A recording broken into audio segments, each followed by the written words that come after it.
Assalamualaikum warahmatullahi wabarakatuh.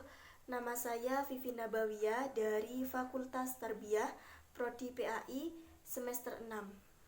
Di sini saya akan menjelaskan tentang perangkat pembelajaran. Nah, apa sih perangkat pembelajaran itu? Jadi, perangkat pembelajaran ini adalah kumpulan instrumen atau alat yang digunakan dalam aktivitas pembelajaran yang terdiri dari media, alat, bahan, dan juga panduan. Namun dari penjelasan lain juga bisa dikatakan sebagai fasilitas yang bisa dimanfaatkan untuk aktivitas pembelajaran kepada siswa di ruang kelas. Nah, itu yang dimaksud dengan perangkat pembelajaran. Nah, jadi untuk menjadi seorang pendidik itu wajib mengetahui apa saja yang ada dalam perangkat pembelajaran tersebut. Jadi di sini ada 7 perangkat pembelajaran. Yang pertama ada kalender pendidikan atau biasa disebut dengan kaldik. Kalender pendidikan ini merupakan pengaturan waktu dalam kegiatan belajar mengajar. Nah, kalender pendidikan ini mencakup permulaan tahun ajaran baru, waktu pembelajaran efektif, minggu efektif belajar, dan juga hari libur. Nah, tujuan diadakan kaldik ini adalah untuk apa? Untuk menentukan berapa jam yang dibutuhkan untuk menghabiskan satu bab materi pelajaran sehingga materi yang akan kita sampaikan itu bisa terjadwal dengan baik. Selanjutnya, cara membuat kalender pendidikan. Jadi langkah pertama yang harus kita lakukan yaitu adalah menghitung minggu dalam satu semester. Prinsipnya itu dihitung satu minggu jika jumlah hari minimal ada 4 hari. Jika kurang dari 4 hari, maka itu tidak dihitung satu minggu. Langkah kedua yaitu menghitung minggu tidak efektif di dalam satu semester. Prinsipnya, dihitung minggu tidak efektif jika kegiatan sekolah itu hanya minimal 4 hari. Jika kegiatan sekolahnya kurang dari 4 hari, maka itu dihitung sebagai minggu efektif. Selanjutnya, langkah ketiga, menghitung minggu efektif dalam satu semester. Caranya gampang, yaitu tinggal mengurangi jumlah minggu dalam satu semester dengan jumlah minggu yang tidak efektif dalam satu semester. Selanjutnya, langkah keempat, kita akan menghitung jam efektif dalam satu semester. Caranya yaitu jumlah jam pelajaran dalam satu minggu itu dikali dengan jumlah minggu efektif dalam satu semester. Nah, dan yang terakhir, kita akan menentukan penggunaan jam efektif. Nah, penggunaannya yang pertama jam untuk tatap muka dan yang kedua jam untuk ulangan harian. Yang kedua yaitu RPE atau rencana pekan efektif.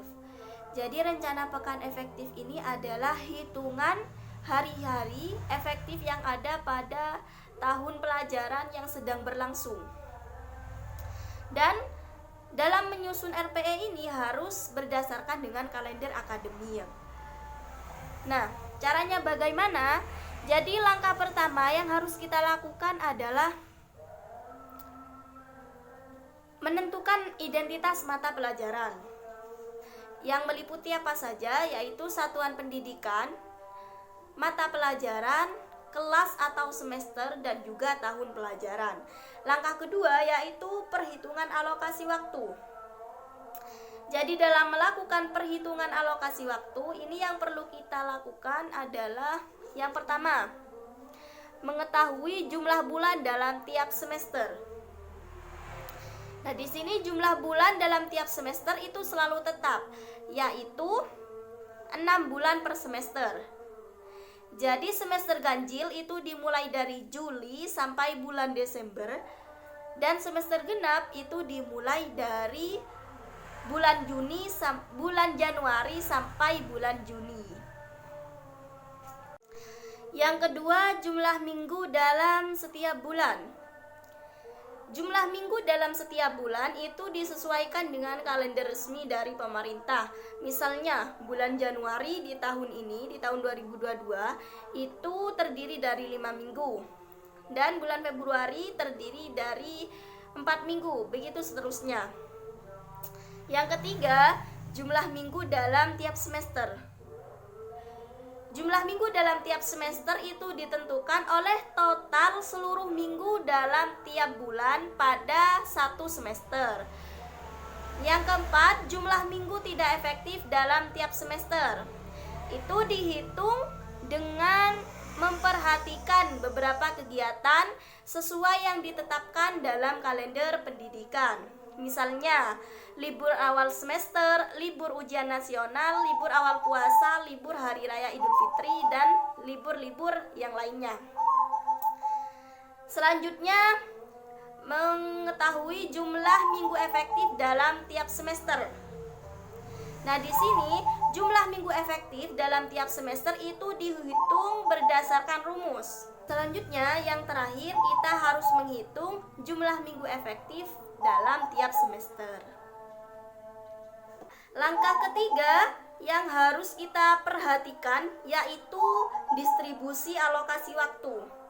Distribusi alokasi waktu ini berisi tentang rencana pembagian waktu dalam pembelajaran tiap kompetensi dasar yang akan disusun dalam RPP.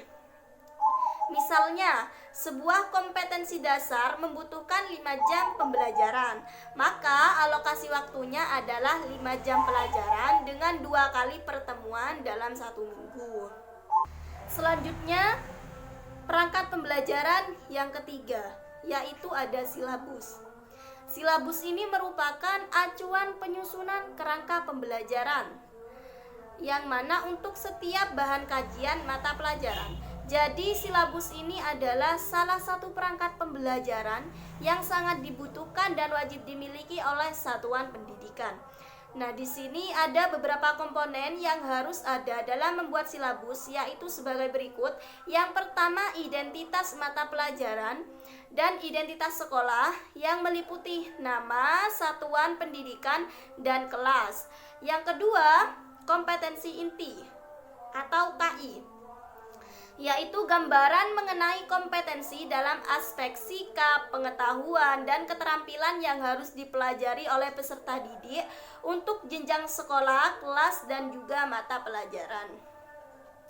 Yang ketiga, ada KD atau kompetensi dasar, yaitu kemampuan spesifik yang mencakup sikap, pengetahuan, dan keterampilan yang terkait dengan muatan atau mata pelajaran. Yang keempat, indikator pencapaian kompetensi adalah perilaku yang dapat diukur atau diamati untuk menunjukkan ketercapaian kompetensi dasar tertentu yang menjadi acuan dari penilaian mata pelajaran. Yang kelima, materi pokok yang memuat fakta, konsep, prinsip, dan prosedur yang relevan dan ditulis di dalam bentuk butir-butir sesuai dengan rumusan indikator pencapaian kompetensi. Yang keenam, pembelajaran adalah kegiatan yang dilakukan oleh pendidik dan peserta didik untuk mencapai kompetensi yang diharapkan. Yang ketujuh itu penilaian, yaitu proses pengumpulan dan pengolahan informasi untuk menentukan pencapaian hasil belajar pada peserta didik. Kedelapan yaitu alokasi waktu. Alokasi waktunya ini sesuai dengan jumlah jam pelajaran dalam struktur kurikulum untuk 1 semester atau 1 tahun. Dan yang terakhir itu ada sumber belajar. Nah, ini dapat berupa buku, media cetak dan elektronik, alam sekitar, atau sumber belajar yang lain. Jadi itu adalah pengertian dari silabus dan juga cara-cara yang harus diperhatikan agar dapat membuat silabus. Selanjutnya yang keempat yaitu PROTA atau program tahunan. Program tahunan ini adalah rencana penetapan alokasi waktu dalam 1 tahun untuk mencapai tujuan SK dan KD yang telah ditetapkan. Penetapan alokasi waktu ini diperlukan agar seluruh kompetensi dasar yang ada dalam kurikulum itu dapat dicapai oleh siswa. Nah, dalam menyusun prota ini, yaitu setelah jam mengajar untuk mapel tertentu sudah diketahui. Jadi, dari banyaknya waktu yang diberikan, kita harus mengalokasikan waktu tersebut melalui prota. Biasanya prota ini dibuat di awal tahun ajaran baru. Nanti keberhasilan kita dalam membuat prota ini akan berpengaruh pada administrasi pembelajaran yang lain. Contohnya seperti promes, silabus, dan juga RPP. Selanjutnya yang kelima yaitu promes. Jadi promes atau program semester ini adalah bentuk penjabaran dari prota yang memuat gambaran pembelajaran dan pencapaian yang ingin diraih selama satu semester. Nah, dengan adanya promes ini, kita akan lebih mudah dalam menuntaskan mata pelajaran yang diampu. Dalam menyusun promes, kita juga harus memasukkan kompetensi dasar, topik, dan subtopik materi atau bahasan ke dalam format promes yang sudah tersedia. Selanjutnya, kita harus menentukan terlebih dahulu banyaknya jam yang tersedia di kolom minggu dan banyaknya tatap muka setiap minggu per mata pelajaran. Dan yang terakhir, kita harus menambahkan catatan di setiap bagian yang membutuhkan keterangan. Selanjutnya, yang keenam ada RPP, yang merupakan singkatan dari Rencana Pelaksanaan Pembelajaran, merupakan komponen administrasi pembelajaran yang wajib bagi guru. Isi RPP sendiri itu mengacu pada rencana kegiatan pembelajaran dalam satu atau lebih pertemuan. Dalam membuat RPP, di sini harus kita ketahui terlebih dahulu bahwa ada 3 komponen, yaitu tujuan pembelajaran, langkah-langkah pembelajaran, dan juga penilaian pembelajaran. Dan tujuan pembelajaran tersebut itu harus ditulis dengan merujuk pada kurikulum dan kebutuhan belajar murid. Sedangkan kegiatan belajar dan asesmen dalam RPP itu harus ditulis secara efisien. Yang ketujuh, KKM, singkatan dari kriteria ketuntasan minimal. Kriteria yang paling rendah untuk menyatakan peserta didik mencapai ketuntasan itu dinamakan KKM atau kriteria ketuntasan minimal. Untuk menentukan ketuntasan belajar peserta didik, jika diperoleh hasil rata-rata yang kurang memuaskan, KKM ini adalah sebagai acuan bagi peserta didik dalam menilai kompetensi peserta didik sesuai KD mata pelajaran yang diikuti serta dalam menyiapkan diri untuk mengikuti penilaian mata pelajaran. Cara menentukan KKM itu bagaimana? Yang pertama, kita harus menghitung jumlah KD di setiap mata pelajaran pada masing-masing tingkat kelas dalam 1 tahun pelajaran. Yang kedua, kita harus menentukan nilai aspek karakteristik peserta didik atau intake dan karakteristik mata pelajaran atau kompleksitas materi, kompetensi, dan kondisi satuan pendidikan atau daya dukung. Yang ketiga yaitu menentukan KKM setiap KD dengan rumus. Hanya itu perangkat pembelajaran yang dapat saya sampaikan. Kurang lebihnya mohon maaf dan terima kasih. Wassalamualaikum warahmatullahi wabarakatuh.